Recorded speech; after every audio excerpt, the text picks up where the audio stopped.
Hey everyone, it's just 1 week left to go until I finally release my third full-length album as Better Than the Book, side character in my own life. For those of you who don't know, Better Than the Book is my solo ska punk, pop punk, alternative rock project. It started in 2012, and well, this is the third album, so it's been doing okay. The last album, Hopes and Dreams, came out in 2019, and since then we've had a global pandemic. I've been to hospital a few times. We had 2 massive computer meltdowns, a load of broken stuff in the studio, refixed, broken again, refixed, and a load of gigs booked that just did not happen for various reasons. Some of those I've already mentioned. So with this finally getting it to the finish line next week, I thought I'd go all out with it and get some physical releases made.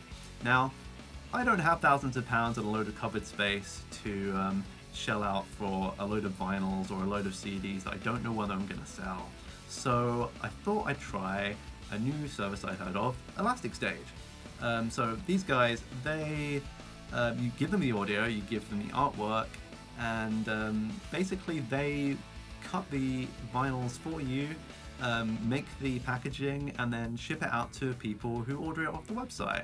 And it's great because there isn't any waste, because everything that is getting made is going to someone who actually wants it, which I think is great. So I thought I'd give a little overview of what the physical releases of my album are going to contain, and then I'll do a little bit of a review of the ElasticStage service itself. So, first of all, this is a first for me, and I'm really pleased with that, but 12-inch vinyl album, check that out. And one thing I would say about ElasticStage is, holy moly, the print quality on the packaging artwork is fantastic. It just is great. Got front cover, back cover, and for the vinyl release, I got 10 tracks on this. That's what I would consider the full album. Also got the spine there. You can see that. So, inside, you have the choice to have your inner sleeve printed. So I got mine made up as the lyric sheets for the album. Inside, we've got the main disc to one side. Oh, that was the B side. Here's the A side. It really turned out nicely. I'm so pleased with that. So, onto the CD release. This is the CD release, and this turned out great too. Got a little bit more time on this one, so this has actually got the full 10-track album plus 4 bonus tracks for you. And you've got the front and the back, spine again, and these open up like a card, and inside I've just got a blown up version of the album artwork there. And finally, the disc. You can get the discs printed as well, so I've got the similar to the label of the vinyls. Now you can actually have the white bits set so they're invisible, so you get the CD silver shining through instead. It's a pretty cool option to have, though I went for the proper white, as you can see. So, in terms of the artwork on this service, absolutely fantastic. So you can either do it through what they call the artwork wizard, where you upload the front and the back and it kind of fills in little bits and stuff. But you can also do it completely as you want, and you just follow a template, you provide a PDF file. It does say that you need a certain format, but it's actually not that fussy. I managed to get it work anyway. One thing I would say is with the artwork is, if you do have a printer at home, or you can test print it first, just give it a quick test to make sure the colors turn out right, because if you don't have a properly calibrated screen when you're doing the artwork, it can sometimes not quite turn out right. And it took me a couple of attempts on my own printer to get it looking how it was, how I wanted it to be. And then when I actually finally sent it to print at ElasticStage, it came out absolutely perfect. So that's one thing to know. So yeah, artwork, fantastic. Now onto audio quality. I'm going to start with the CD. CD, absolutely fantastic. I mean, it's the digital audio that I uploaded anyway. There's nothing that could go wrong, really.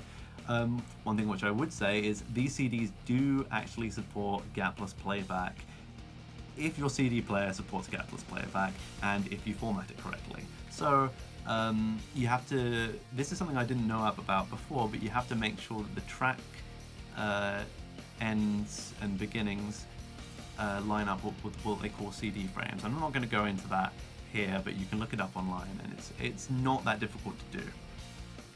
So I needed to do a tiny adjustment from the vinyl to get the CD to work properly gapless, but when I did, it is as smooth as butter. It's brilliant. No quarrels on the sound quality. I mean, it's digital, it sounds great. One thing I would say is that I don't know whether this is a new format of CD, but some of the older CD players that I've used sometimes have trouble playing them. It's just one that, there's only one, which is, can you see that behind there? There's one from the 1986 or something, just right where my thumb is pointing. And I couldn't get it to play on that one. It's a little bit fussy, but it plays on the car, it plays on the other CD player, it plays on the computer. So I managed to get it to work. Now, onto the vinyl album. So, there we go. On the sound quality for this is great. It's good. One thing I would say is they do mention this on the website about the limitations of vinyl, and what you might notice is a slight treble roll-off towards the end of the sides, and it might get a little bit crunchy. Now, I didn't notice it so much, if at all, playing on that little vinyl player where my thumb is here. But you do notice it a little bit more if you're playing on studio monitors or big hi-fi speakers. So that's something to note. If you want the big tactile experience with the big artwork, I mean, especially if you're going to hang this on your wall, I think the vinyl is fantastic. If you want pristine sound quality, I would go for the CD. Overall, I think for the value that you get for the service is fantastic, because you don't have to put anything down. You don't have to shell out hundreds or even thousands of pounds just to get things made. You give them the art, they'll make it for you, and you don't get to set your prices in the same way as you would do if you were selling it yourself. And the royalty cut, it ends up being about 20%, so it's not that high. But for someone like me who doesn't have the capital to start off with, it's a really good way, I think anyway, of getting your music out there, especially on vinyl, where it's not affordable for the normal people like me. If you do plan on getting a lot of CDs made, I do think there are other services where you can get your own CDs made or even burn them yourself, and they'll make the cardboard wallets and everything for you, and that probably is a bit more economical if you know you're going to sell them. If you don't, then I think ElasticStage is great. And the good thing about it is too that you don't need to worry about posting it yourself. They will sort that all out for you. I think that's about everything I wanted to say about this. I just want to say thanks to everyone who's supported the music since 2012 or since whenever. Whether you started listening to Better Than the Book back then, or you came in the Hopes and Dreams album, which is where it really took off, or just in these last few years where I've been making this thing and you've been watching it as it's unfolding. I think this is going to be a real album you're going to remember, and I hope it blows your socks off. 1 week to go, just 7 days. I hope you're ready. Well, I'm back because, of course, I forgot to mention something. So, a couple of things. First of all, vinyl album. So, my vinyl album and the vinyls in general from ElasticStage, they support gapless playback. So, it's as smooth as butter. You don't need to do any formatting like I mentioned for the CD either, because it's analog, and as long as you upload it and the waves line up to be gapless, it will play back gapless, which is great. Next, and something to mention about the CDs is the CDs do support CD text. So when you put them in a player which supports that, it will show up with the track names or the artist or the album name. But it's a little bit janky. You don't have access to the individual CD text fields like you would do if you're burning your own CD. It's auto-filled by the uploader on ElasticStage. So you do get some quirky things like if there's a character limit, for instance, on your CD player, then it'll cut it off at a weird point. It's nothing major, it's just a little something visual, but I thought I'd mention it. I think that is now everything I wanted to say about it, the service and ElasticStage and the CD and vinyl releases. So I'll leave you with a little clip and a little sneak peek of what's to come, spinning the vinyl for real. I hope you're excited as I am for this album release, and I'll see you next week for the big launch.